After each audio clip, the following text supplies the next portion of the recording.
El libro de la Revelación, el más controvertido de la Biblia. Sus páginas contienen una funesta predicción del Apocalipsis. ¿Es la revelación una profecía? ¿Una visión de acontecimientos futuros?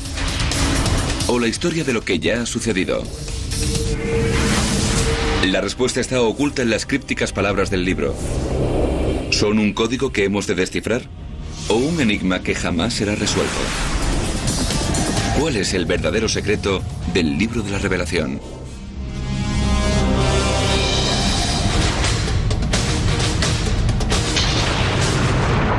La historia secreta del cristianismo, el Apocalipsis.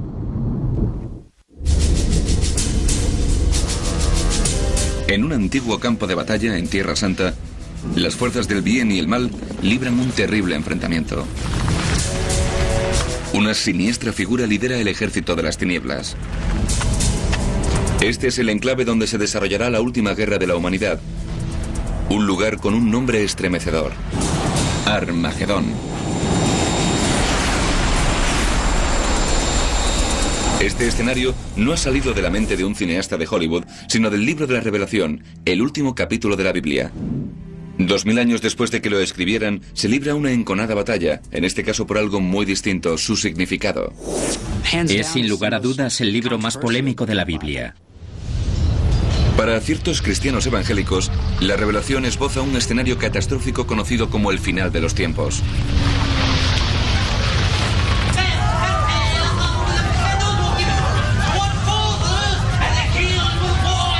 Y sostienen además que está ocurriendo ante nuestros propios ojos.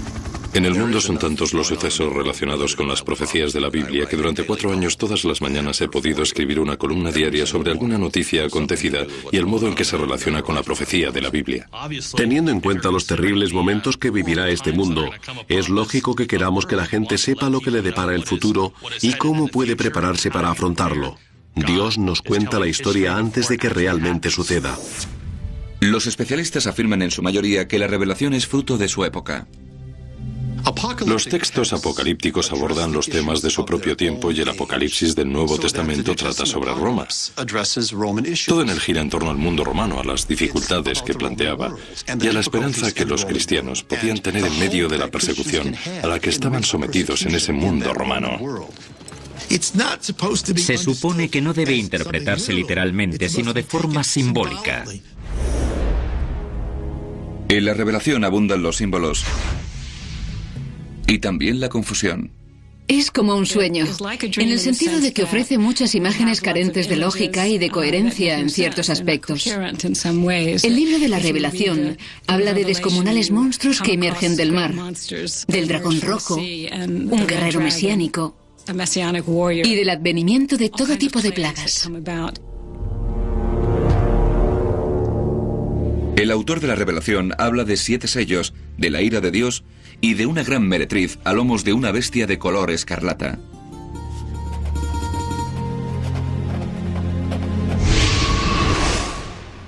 Pero, ¿qué significa realmente la Revelación? Para descifrar un libro que podría predecir el futuro, hay que estudiar el pasado. El último libro de la Biblia se escribió hacia finales del siglo I después de Cristo y circuló por todo Asia Menor en forma de carta dirigida a los primeros cristianos.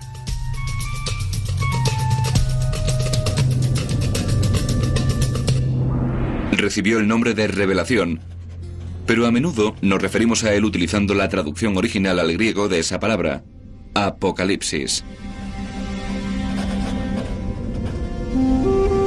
El autor se llama a sí mismo Juan.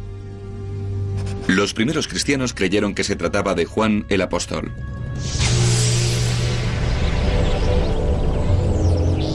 Juan trabajaba como pescador en Judea hasta que conoció a Jesús de Nazaret. Fue uno de los primeros apóstoles a los que escogió el Nazareno y llegó a mantener una relación tan estrecha con él que se le conocía como el discípulo amado.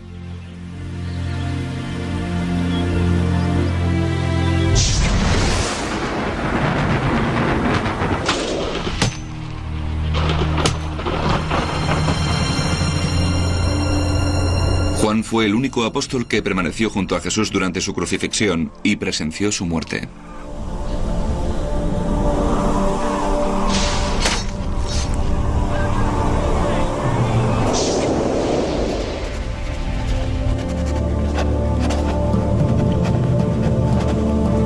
Paso a paso, el autor de la Revelación esboza una visión del Apocalipsis.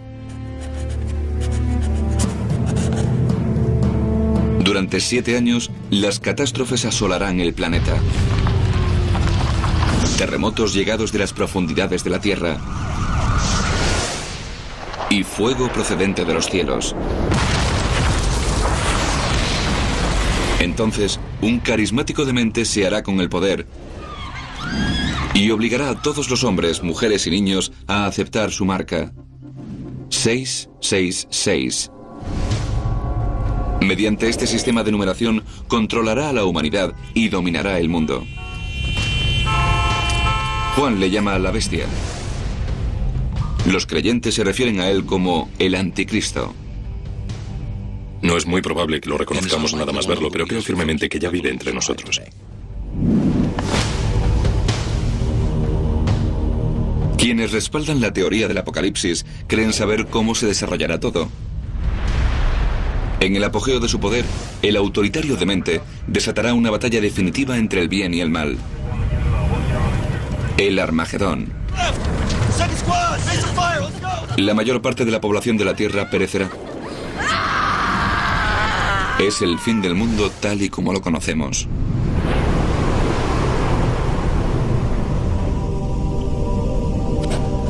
Para determinados fundamentalistas cristianos, este escenario no está sujeto a interpretaciones. Es un vaticinio, una predicción de lo inevitable. Esta gente basa sus creencias no solo en la Revelación, sino en pasajes extraídos del Antiguo Testamento. Casi el 27% de la totalidad de la Biblia es de naturaleza profética. Personalmente no se me ocurre otro modo de interpretar la Biblia que no sea literalmente. Si Dios quería hacernos llegar sus palabras, lo lógico es que lo hiciera de forma que pudiéramos entenderlas. La mayoría de los teólogos cristianos interpretan las escrituras de forma menos literal. Creo que es justo reconocer que se han unido muchas piezas y se han realizado un sinfín de interpretaciones, a veces muy rotundas, que no tienen demasiado que ver con el texto original. Para la cultura popular, la revelación está asociada a una catástrofe que marcará el final de los tiempos. Consideran que el libro de la Revelación anticipa el futuro. Los eruditos, sin embargo, opinan que es un texto que aborda las circunstancias del momento en que fue escrito, que era una llamada a los cristianos que vivían en Asia Menor a finales del siglo I para que permanecieran fieles a sus creencias. O no, afirman muchos literalistas, y citan otro libro de la Biblia en el que el propio Jesús anuncia el día del juicio final, el Evangelio de San Mateo. Los discípulos se acercaron a él diciendo: ¿cuál será la señal de tu venida y de la consumación del mundo? A lo que Jesús respondió: oiréis hablar de guerras y rumores de guerras, y habrá hambrunas y pestilencia, y terremotos en diversos lugares. Cuando veáis todo eso, sabréis que está próximo, a las puertas. Mateo 24, versículos 3 a 33. Los cristianos que consideran la Revelación una profecía buscan la confirmación de sus creencias en los titulares: catástrofes meteorológicas, aterradoras nuevas plagas, tremendos desastres naturales y letales dementes con nuevas armas de destrucción. Esos son los elementos que dan forma a la Revelación. A juzgar por los acontecimientos que están teniendo lugar hoy en día en el mundo, creo seriamente que se está preparando el terreno para que se cumpla la profecía de la Biblia. Otros afirman que ese escenario siempre está dispuesto. Guerra, hambres, plagas y desastres son una constante a lo largo de los tiempos. Los creyentes sostienen que esta vez será la definitiva, que la cuenta atrás ha comenzado y el reloj sigue avanzando. Se acerca la hora cero, el momento del apocalipsis. Y todo comenzará con un fenómeno propio de la ciencia ficción: el rapto.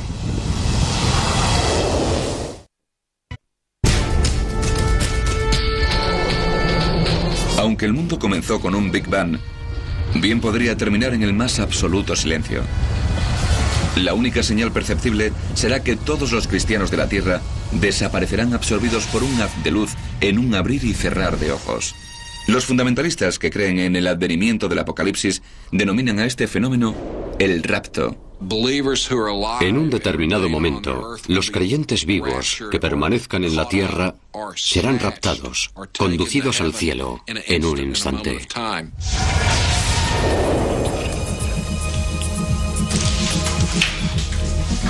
¿Pero qué pasa?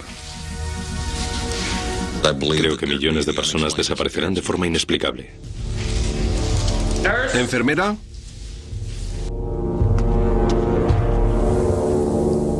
¿Dónde está todo el mundo?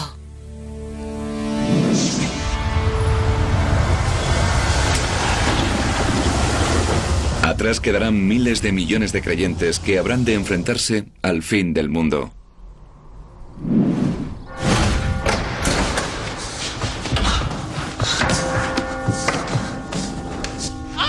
Esta interpretación inquieta a la mayoría de los teólogos. Nosotros siempre nos planteamos la duda de si debemos interpretar el libro de la Revelación metafórica o literalmente. Creo firmemente que el libro de la Revelación debería leerse como un antiguo texto apocalíptico, porque es antiguo, se redactó en ese mundo, pertenece a ese mundo y además aborda temas propios de aquel entorno.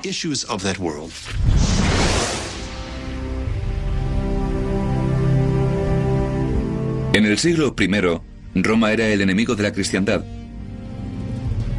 y su mayor detractor, el emperador Nerón.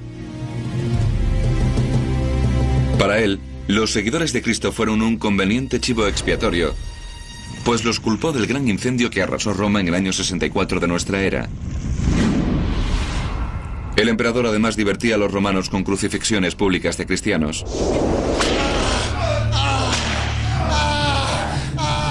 Mucho después de la muerte de Nerón, la persecución aún continuaba. Como eminente cristiano que era, Juan, el autor del libro de la Revelación, también fue víctima de uno de los sucesores de Nerón, el emperador Domiciano. Juan afirma que le condenó al exilio en una minúscula isla de tan solo 20 kilómetros cuadrados, situada frente a las costas de Turquía. Patmos es una isla muy escarpada y prácticamente desierta.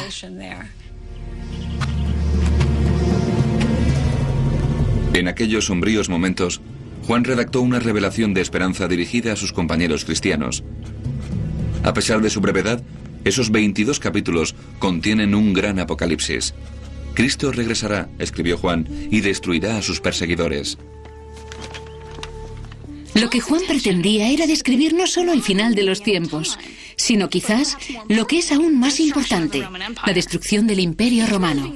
Para una comunidad que sufría esa persecución, la destrucción del Imperio Romano debía ser una increíble esperanza. Los textos apocalípticos solían escribirse en momentos complicados, cuando la gente padecía dificultades y buscaba algún tipo de esperanza. Esos textos contienen infinidad de mensajes de esperanza, de indicaciones para superar las adversidades del momento presente. Pretenden hacer comprender a quienes sufren que Dios les depara un futuro mejor. Quienes consideran que las revelaciones son una profecía, creen que las penalidades precederán a la salvación del rapto. La idea del rapto ha ido cobrando fuerza con el movimiento que considera que la historia va de mal en peor y que esa tendencia continuará hasta que Jesús regrese. Los defensores de la teoría del rapto afirman que así figura en el libro de la Revelación.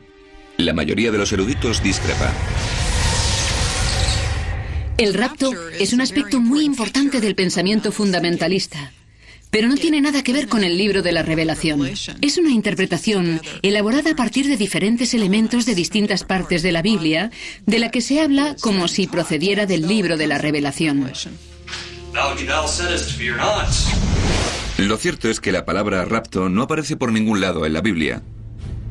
Los partidarios de la interpretación literal afirman que el rapto precede al terror de la tribulación.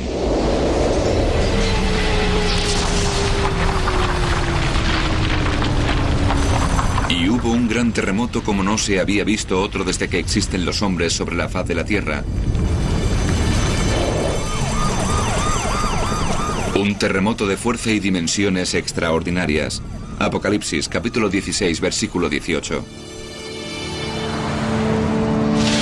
El gigantesco seísmo que arrasó el sur de Asia en 2004 generó una monstruosa ola que mató a más de 270.000 personas y que es el tsunami más letal del que se tiene constancia.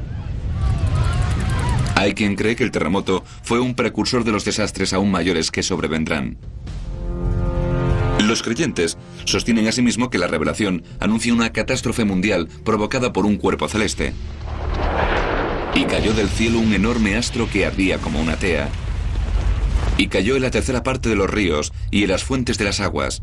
Y muchos hombres murieron. Apocalipsis, capítulo 8, versículos 10 y 11.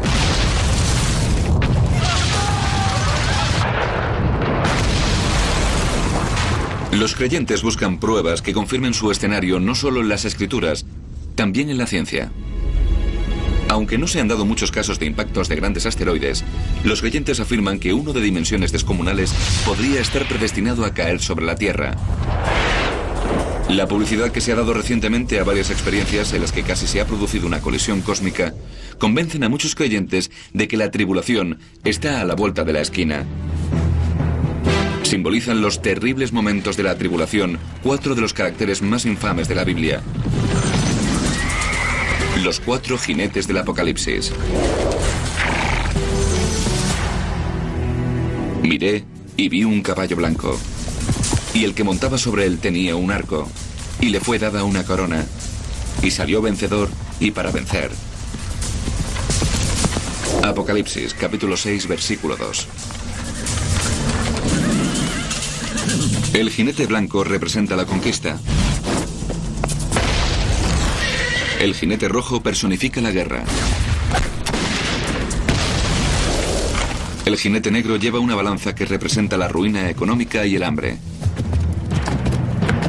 El último jinete es el más temido. Miré y vi un caballo amarillo, y el que caminaba sobre él tenía por nombre Muerte, y el infierno le acompañaba. Apocalipsis capítulo 6, versículo 8. Los creyentes afirman que la llegada de los 4 jinetes marcará el comienzo del fin, del caos y la destrucción de los 7 años de tribulación. Y más de la mitad de la población de la Tierra morirá a lo largo del periodo de 7 años de la tribulación. La mayoría de los eruditos recomienda mantener la calma, pues sostiene que Juan no describía un apocalipsis futuro, sino un peligro muy evidente en su época, el que representaba un temido imperio al este de Roma, el de los partos.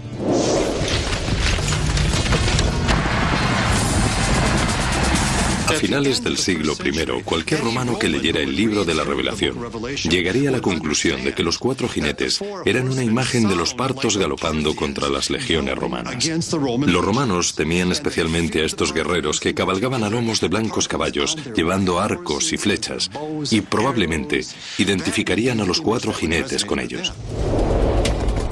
En este escenario apocalíptico, los 4 jinetes allanan el camino para la aparición de la figura más sombría de todas. La Biblia la llama la bestia. Los partidarios de este apocalipsis se refieren a ella como el anticristo y creen que conducirá a la humanidad a una batalla definitiva, el Armagedón.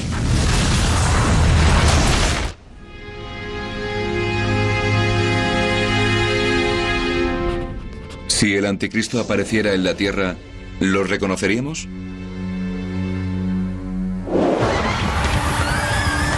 El anticristo vendrá como un demonio disfrazado. O eso dicen los creyentes.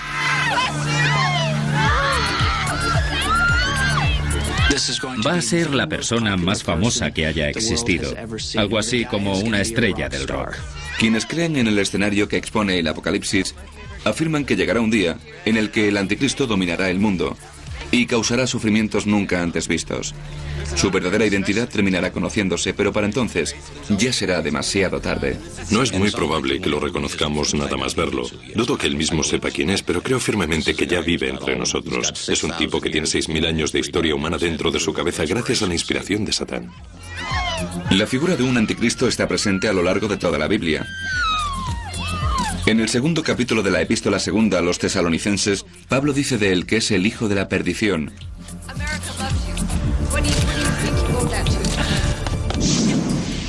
Y en el capítulo 24 del Evangelio según San Mateo, se habla de falso Mesías y falsos profetas.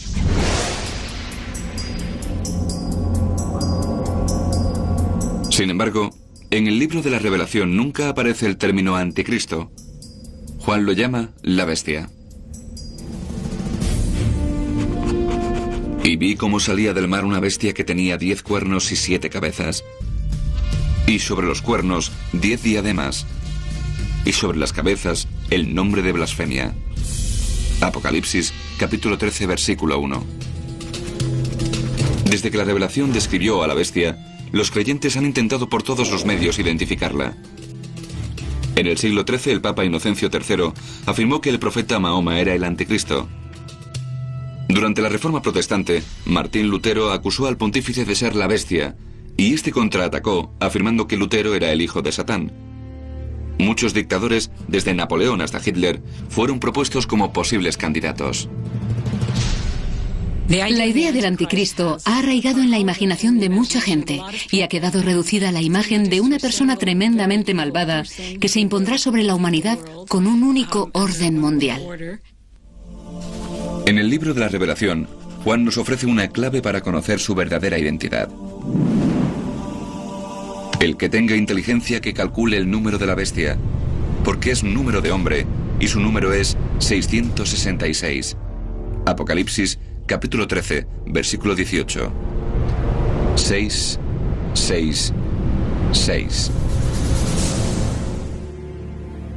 Para desvelar su significado, algunos expertos han recurrido a la gematría, una antigua práctica hebrea muy afín a la numerología.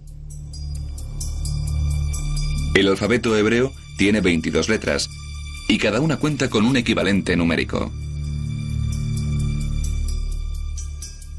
Mediante la gematría, que es el simbolismo numérico, podemos averiguar quién era 666.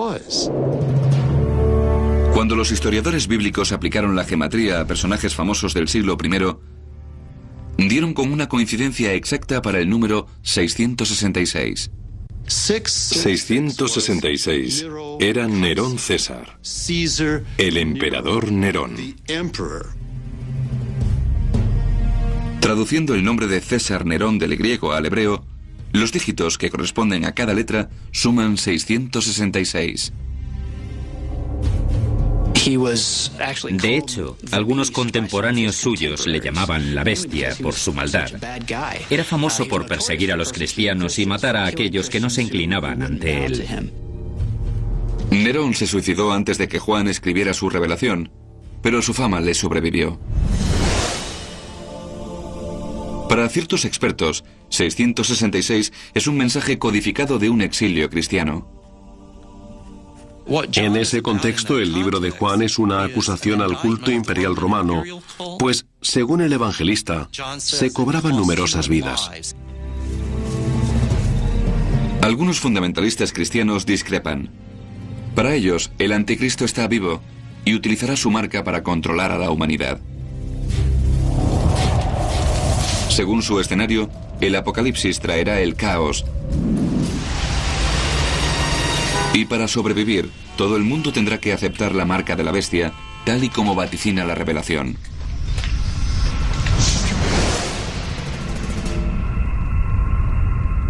E hizo que a todos, pequeños y grandes, ricos y pobres, libres y siervos, se les imprimiese una marca en la mano derecha o en la frente, y que nadie pudiese comprar o vender, sino el que tuviera la marca, el nombre de la bestia o el número de su nombre. Apocalipsis, capítulo 13, versículos 16 y 17.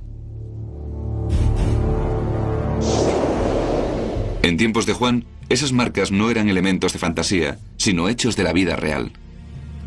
En la antigüedad, marcaban a los individuos que utilizaban para trabajar como soldados, como esclavos. La tecnología de la identificación ha avanzado mucho desde la época de Juan. Es muy posible que la biometría, la tecnología de los escáneres o los implantes de chips se utilicen en un futuro para imponer esa marca. Si alguien consiguiera controlar el número de la seguridad social de otra persona, ese individuo estaría socialmente muerto. No podría abrir una cuenta en un banco, conseguir un trabajo ni hacer nada. Y esa es precisamente la forma en que la bestia ejerce su control a través de la marca. ¿Qué pasa aquí? Se ha metido en un buen lío. De acuerdo, váyase. La revelación dice cómo aparecerá el anticristo, pero no cuándo. Quienes creen en el escenario descrito en el Apocalipsis afirman que ya se encuentra entre nosotros. Todo encaja con esta generación. No puede corresponder a ninguna de las generaciones anteriores ni tampoco a una futura. Y como justificación apuntan lo que consideran una señal bíblica: el regreso del pueblo elegido de Dios a su antigua patria, Israel. Ezequiel dijo que en los últimos días Dios reuniría nuevamente al pueblo de Israel y lo conduciría hasta el mismo territorio del que fuera expulsado 2520 años antes. En 1948 volvió a crearse la nación de Israel. A partir de aquel momento comenzó la cuenta atrás para la última generación. Dicen los creyentes que el anticristo se hará con el poder en Israel y que ocupará un templo que ya no existe, pero que pronto será restaurado: el gran templo judío de Jerusalén. Lo construyó el rey Salomón en torno al 950 a.C. y durante 4 siglos fue el principal centro de culto del pueblo de Israel. En el año 586 a.C., los babilonios lo destruyeron. Pero los judíos lo levantaron una vez más. En el año 66 de nuestra era, el templo se convirtió en el centro de una revuelta judía contra el Imperio Romano. Todo comenzó cuando un sacerdote judío se negó a realizar el sacrificio diario en nombre del emperador Nerón.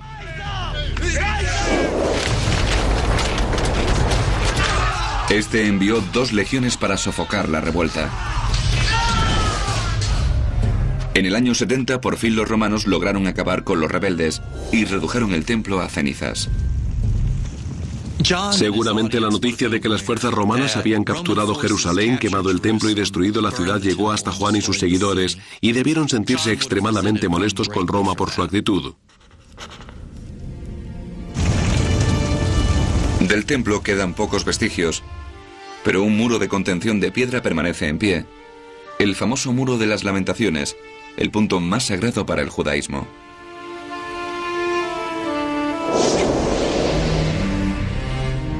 En la Revelación, Juan habla de una ciudad santa, una nueva Jerusalén construida en el lugar donde antes se levantaba el templo destruido.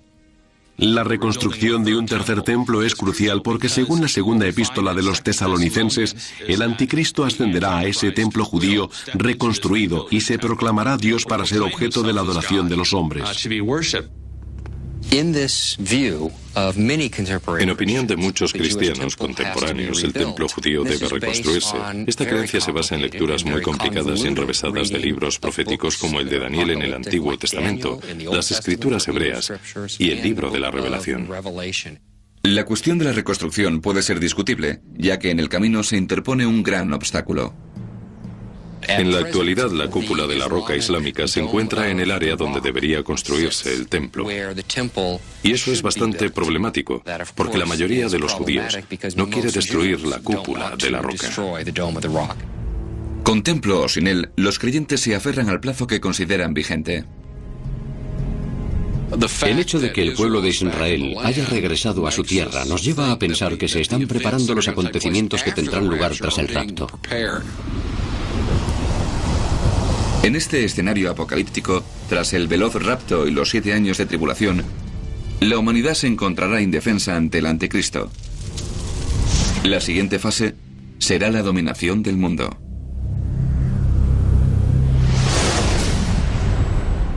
Y le fue concedida autoridad sobre toda tribu, pueblo, lengua y nación. Y todos los moradores de la tierra la adoraron. Apocalipsis capítulo 13, versículos 7 y 8.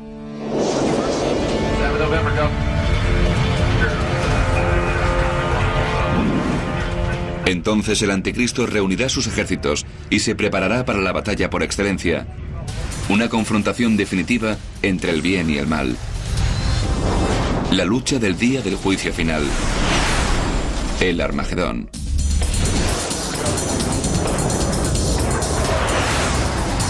Según el escenario del día del juicio final del libro de la Revelación, el anticristo reunirá el mayor ejército jamás visto para librar la batalla decisiva. Algunos fundamentalistas incluso han trazado la campaña sobre un mapa. El anticristo reunirá ejércitos del mundo en una suerte de campamento, desde el que recorrerán otros 160 kilómetros hacia el sur para atacar Jerusalén.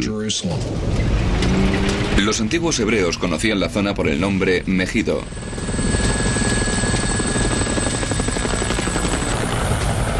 El libro de la Revelación la llama Armagedón. Los egipcios escogieron Megido por su situación estratégica para luchar contra los canaanitas en el año 1479 a.C., en la primera batalla de la historia de que se tiene constancia. En su revelación, Juan afirma que Megido también le dará su nombre a la última batalla. Según quienes creen en el escenario del Apocalipsis, solo una fuerza se levantará contra el anticristo. Un grupo de refugiados cristianos y judíos que no fueron raptados, pero que posteriormente se arrepintieron de sus pecados.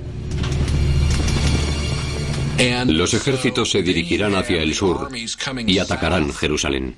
Y dice el libro que habrá una gran batalla allí y que el anticristo se apoderará de la mitad de la ciudad.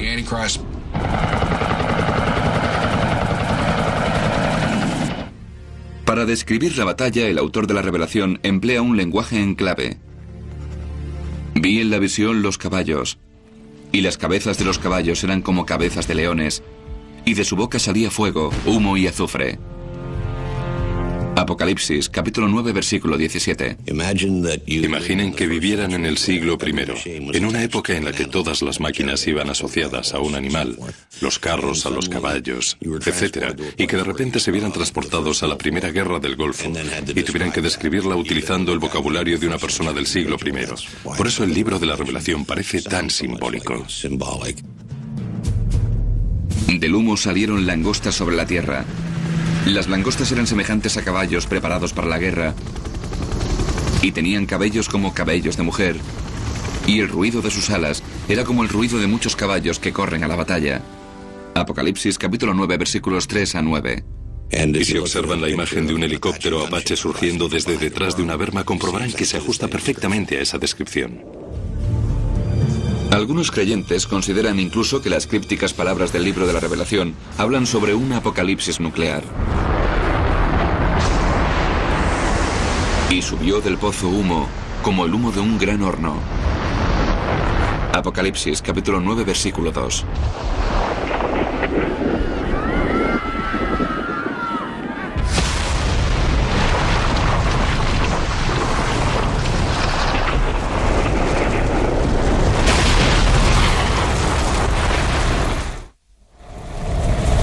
Y las estrellas del cielo cayeron sobre la tierra, y todos los montes e islas se movieron en sus lugares. Apocalipsis capítulo 6 versículos 13 y 14. Y el sol se volvió negro como un saco de pelo de cabra, y la luna se tornó toda como sangre. Apocalipsis capítulo 6 versículo 12. Los creyentes incluso han trazado mapas y planes de batalla basándose en el Armagedón de la Revelación. La mayoría de los expertos en la Biblia rechaza este escenario. Esos textos asumen que tendrán lugar diversos acontecimientos de importancia, pero son las imágenes que emplean las que describen todo eso y se supone que no debemos interpretarlo de forma literal, sino simbólica.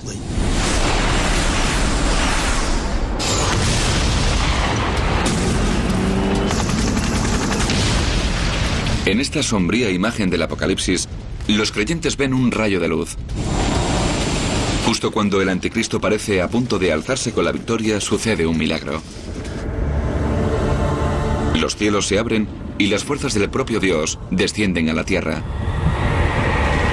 Es el enfrentamiento final entre Cristo y el anticristo. Y vi a la bestia y a los reyes de la tierra y a sus ejércitos reunidos para hacer la guerra.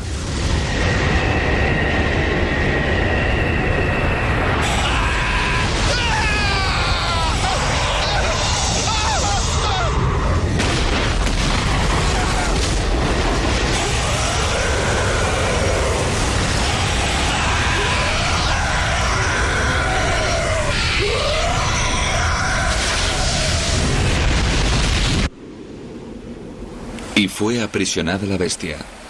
Apocalipsis capítulo 19, versículos 19 a 20. Tras una era de tribulación, una eternidad de paz. Y vi un cielo nuevo y una tierra nueva, porque el primer cielo y la primera tierra habían desaparecido, y el mar no existía ya. Apocalipsis capítulo 21, versículo 1. El nuevo cielo y la nueva tierra nos conducen a la eternidad, y habrá una era gloriosa en la que nunca volverá a estar presente el pecado o la maldad. Será el dominio de Dios para la eternidad. La mayoría de los eruditos admira el sentimiento, pero rechaza el escenario. La gente desea con tanta fuerza que el mal sea vencido, que cree que va a producirse una suerte de Deus ex machina, que Dios entrará en la historia. De ahí sacaron la idea de un apocalipsis que es una suerte de gran guerra que se librará al final de los días para hacer posible la perfección a la que la religión aspira desde siempre. Para muchos especialistas, el contenido del libro de la Revelación se ha malinterpretado desde el principio. La Revelación ha disfrutado de una gran acogida, especialmente entre aquellos que siempre han pensado que el final del mundo estaba cerca.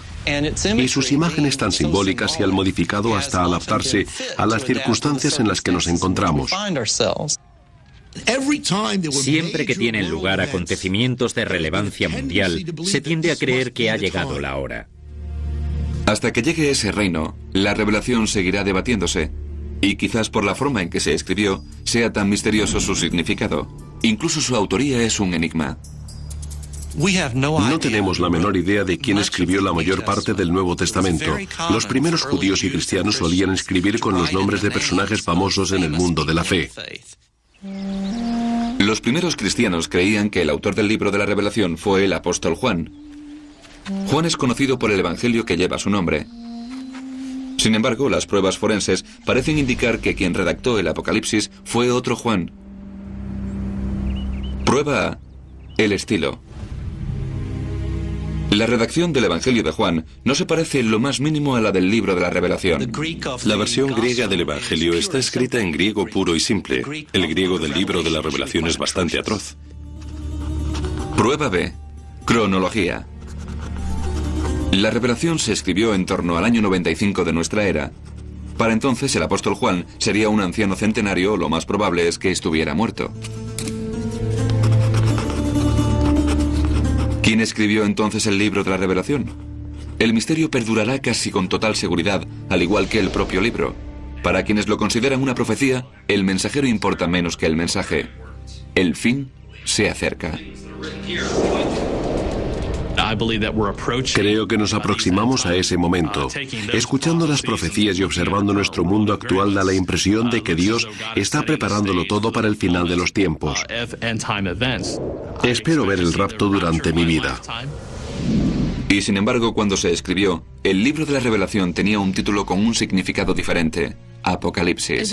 En sus orígenes, Apocalipsis no significa nada más que revelación, descubrimiento del secreto que solo las deidades conocen. Sin embargo, en su uso moderno ha llegado a asociarse la palabra con el final del mundo, pues la identificamos en gran medida con el libro de la Revelación. Entre los cristianos, quizá el poder del libro no resida en su precisión o sus previsiones, sino en el impacto que tiene en el comportamiento. En ciertos momentos la gente se tomó muy en serio el libro de la Revelación y actuó de forma revolucionarias o incluso destructivas, como pudimos comprobar en el caso de David Koresh y los davidianos. En 1993, cerca de Waco, Texas, un grupo de davidianos encabezado por David Koresh mantuvo un pulso de 51 días con el FBI. Los davidianos son una pequeña secta cristiana que cree en las profecías del juicio final de la revelación. El sitio terminó con una encendida escena apocalíptica en la que perecieron 80 hombres, mujeres y niños. En el siglo XX hubo numerosos pánicos ante el temor de un fin de los tiempos. En 1918, algunos creyeron que la epidemia mundial de gripe española era una plaga bíblica que acabaría con la humanidad. Pero la epidemia pasó y la humanidad sobrevivió. Desde entonces, muchos defensores del escenario apocalíptico permanecen alerta. Como creo que Cristo podría regresar en cualquier momento, vivo de una cierta manera. No quiero que su llegada me sorprenda con la guardia bajada. A lo largo de la historia, la revelación ha convencido a los creyentes de que han de prepararse para el fin. Y para algunos, ese final llegó, pero no como habían vaticinado.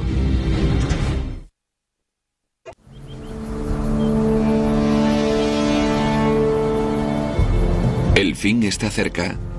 Eso dicen quienes interpretan literalmente el libro de la Revelación. Creo que esta es la última generación de seres humanos antes del regreso de Cristo.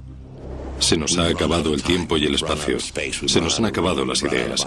Se nos ha acabado casi todo y debemos estar cerca del fin. La mayoría de los especialistas afirman que todo esto se ha repetido una y otra vez en casi todas las eras. Siempre ha habido alguien que creía que el mundo se acababa basándose en su propia interpretación del libro de la Revelación. Hemos entrado en una nueva era después de los atentados del 11 de septiembre y la guerra contra el terror. Y una vez más la gente se vuelve hacia el libro de la Revelación para encontrar la clase de cosas que justificarían la creencia de que el fin está cerca. Una de las curiosidades que descubrimos sobre las creencias apocalípticas es que todas las generaciones piensan que son especiales. Todas ellas creen que verán el final del mundo, porque el suyo es el periodo de tiempo más corrupto. Si lo observamos desde una perspectiva histórica, veremos que el modelo se repite una y otra vez. Año 365 de nuestra era, Poitiers, Francia. Un obispo llamado Hilario adquiere la convicción de que el final está cerca. Empezó a advertir a los fieles de que debían prepararse para el final, y pese a que no sucedió nada, aquello no perjudicó demasiado a su imagen, pues en el siglo XIX Hilario de Poitiers fue santificado. En el siglo XV, en la ciudad de Tabor, situada en lo que ahora es la República Checa, el grupo de los llamados taboritas comenzó todo un movimiento basado en la creencia de que el final estaba cerca. Organizaron una especie de guerrilla y difundieron sus ideas a punta de espada. Iban por ahí quemando iglesias y matando a todos los pecadores, pero un criterio básico para ser considerado pecador era simplemente no pertenecer a su movimiento. En 1434 los taboritas fueron aplastados y sus líderes asesinados. En el siglo XIX surgió otro movimiento apocalíptico en los Estados Unidos. Lo lideraba un capitán del ejército convertido en predicador baptista llamado William Miller. Basándose en sus estudios privados del libro de Daniel, llegó a la conclusión de que el rapto tendría lugar en algún momento entre 1843 o 1844. Algún tiempo después, Miller señaló el día exacto en que sucedería, entre el 21 de marzo de 1843 y el 21 de marzo de 1844. Ese año llegó y pasó, pero seguía sin producirse el rapto. Miller volvió a comprobar sus números y estableció una nueva fecha, el 22 de octubre de 1844. Para entonces había reunido a su alrededor a unos 50.000 discípulos. La víspera del gran día, algunos de ellos renunciaron a todas sus posesiones mundanas. Hubo quien incluso compró vestiduras de ascensión especiales para la ocasión. Y cuando llegó el día señalado, todos sus seguidores se reunieron en las colinas y allí estuvieron rezando, cantando himnos y salmodiando con las manos elevadas hacia el cielo. El día siguiente es conocido por los seguidores de Miller como la Gran Decepción. Aquello no debió preocupar demasiado al pastor, pues siguió anunciando la segunda llegada casi cada año hasta que murió. Amasó una fortuna considerable con las vestiduras de ascensión. Aquello fue una buena inversión. El problema de vaticinar el final de los tiempos es que por ahora todos los que lo han anunciado, desde Juan de Patmos hasta los que creían que sucedería en el año 2000, se han equivocado. Los expertos sostienen que la revelación es un texto tan abierto a las interpretaciones que puede significar casi cualquier cosa. Creo que el libro de la Revelación es casi como una mancha de Rorschach. La gente ve en él lo que está predispuesta a encontrar. Quienes busquen indicios del final sin duda encontrarán correlaciones entre las imágenes del libro de la Revelación y su propia época y el lugar donde viven. Algunos eruditos creen que los partidarios de la interpretación literal han perdido completamente la perspectiva. En mi opinión, no es un mensaje de terror, como piensa mucha gente. En principio, no es un anuncio del fin del mundo, sino un mensaje de esperanza y de tranquilidad que comunica que en última y definitiva instancia, Dios tiene la última palabra. Ese mensaje apenas llegó a la Biblia. En el siglo IV de nuestra era, muchos obispos debatieron si el libro de la Revelación debería formar parte de las Sagradas Escrituras. Muchos se opusieron por la violencia que encontraron en él. Además, expone ideas sociales muy radicales y se muestra extremadamente crítico con el Imperio Romano. Pero los padres de la Iglesia en su mayoría coincidieron en que la Revelación formaba parte de la palabra de Dios, y así fue como el Apocalipsis se convirtió en el último libro de la Biblia. Puede que los primeros escritores cristianos vieran algo que los clérigos pasaron por alto. Todo gran libro necesita un gran final. La polémica sobre la Revelación sigue abierta. Para algunos es un augurio de catástrofes. Para otros, un rayo de esperanza. Todo depende de si se lee palabra por palabra o entre líneas. Sin embargo, hay algo en lo que todos están de acuerdo. Seguirá habiendo un intenso debate al respecto hasta el fin de los días.